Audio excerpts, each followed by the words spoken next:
tragic event marked the first homicide in the history of the affluent North Shore suburb. Valerie, the daughter of esteemed Chicago area business executive and Republican U.S. Sorry, Angel sneezing or blowing his nose or something. Republican U.S. Senate candidate Charles or Chuck Percy. But yeah, okay, basically Valerie had just recently graduated from Cornell University and had returned home to assist with her father's election campaign. Little did she know that her return home would lead to such a horrific and untimely demise. The harrowing events unfolded in the early hours of a Sunday morning while the Percy family slept peacefully in their lakeside residence. It was Valerie's stepmother, Lorraine, who was abruptly awakened by the sound of a distressed moaning coming from Valerie's room. Lorraine was obviously alarmed, so she went to go investigate and was met by seeing an intruder hovering over Valerie's lifeless body.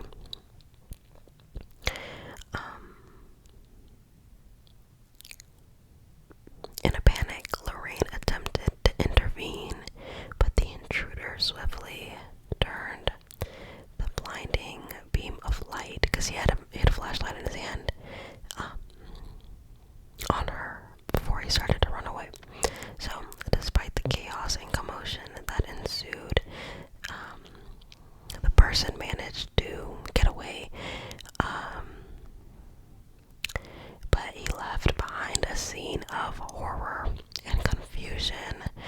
Lorraine could provide only a vague description of him, a dark-haired man of average build, wearing a checkered shirt. Despite the immediate response of law enforcement, the man vanished into the night without a trace, obviously leaving behind a grieving family and a community in shock. The investigation into Valerie's murder perplexed authorities.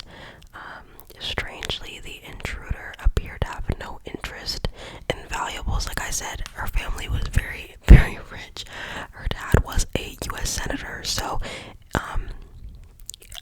obviously the typical person, especially if you're going in already to hurt somebody like that, you would have took something with you, especially knowing that the family had that much money.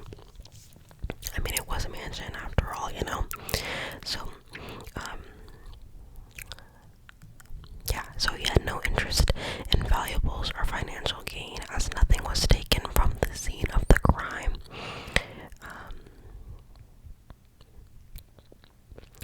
The motive remained elusive, compounded by the absence of any signs of a struggle or evidence suggesting that Valerie had been awake at the time of the attack. It appeared that she had been brutally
before justice could be served, he died under suspicious circumstances while he was awaiting trial for unrelated crimes. Despite the absence of conclusive evidence, some investigators remained convinced that Frederick was guilty, pointing to circumstantial evidence that placed him in Chicago at the time of the slaying. However, his demise left many questions unanswered, casting a shadow of doubt over the investigation. For Chuck Percy, Valerie's father, the senator, the tragedy cast a long shadow over his political career and personal life. Though he briefly suspended his Senate campaign in the wake of his daughter's death, he ultimately persevered and went on to win the election. However, Valerie's absence left a void in the Percy family, haunting them for years to come. Despite the passage of time, the mystery surrounding Valerie Percy's murder endures with new revelations and inquiries, shedding light on the case's unresolved nature. Even as the 50th anniversary of the tragedy approached, law enforcement officials continued to explore leads and investigate potential suspects, holding out hope for closure in a case that has baffled and captivated the public for decades. So, obviously, it is unsolved, and basically that's it though. If you want to do your own research, go ahead. I think it never hurts to take a look at a case to see if maybe you would know anything, or even if you just happen to be in Chicago at the time and heard something, and you might know something, but you don't feel like it's enough to tell anybody. It might be, you never know, it could be a really small detail that is a lead for something else, not specifically this case, for example, but it could be literally anything. You have no idea, so if you feel like you know something in any case that you watch, you'd rather be safe than sorry. You'd rather know that at least you feel like you did let them know in case it were to lead to something, you know what I mean? So, but if you guys want to hear me do any more cases that are unsolved, I think I'd rather do unsolved or current missing persons cases, because you can never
years and years after, like,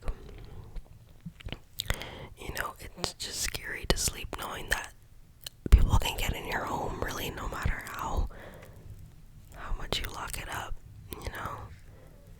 So it definitely is scary, especially when you're vulnerable and comfortable in your own home. So yeah, but hopefully, like I said, you guys enjoyed this video, and I'll see you guys